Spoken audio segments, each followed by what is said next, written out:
Hi guys, here's Kevin from Precision EFI. So today we want to make you a little video to show you a problem that we have seen on all 900 days turbo, right? So 900 days turbo, like the previous version, and also this 900R from 2022 and plus.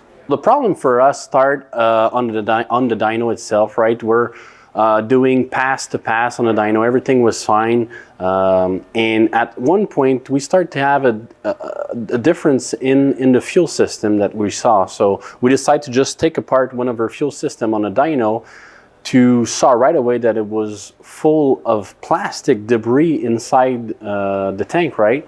And all those debris were going on the fuel filter, and it was just plugging the fuel filter itself. So that was the first concern for us. So we clean it up, all the tank, replace the filter, go back on the dyno, and everything was perfect again.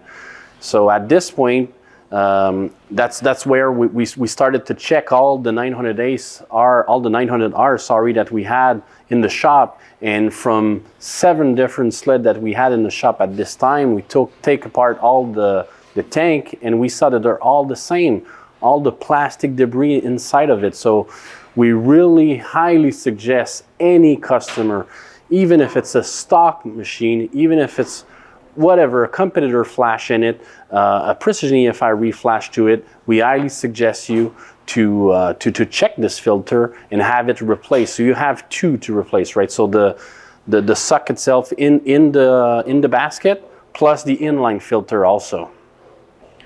So here is the 2-part number for you guys to simplify, so you can have to replace your sock, the pre-filter, right, and the inline filter. The sock will needs to be a BRP part number, but the inline filter, it's possible to purchase in any auto part with a replacement OEM part number.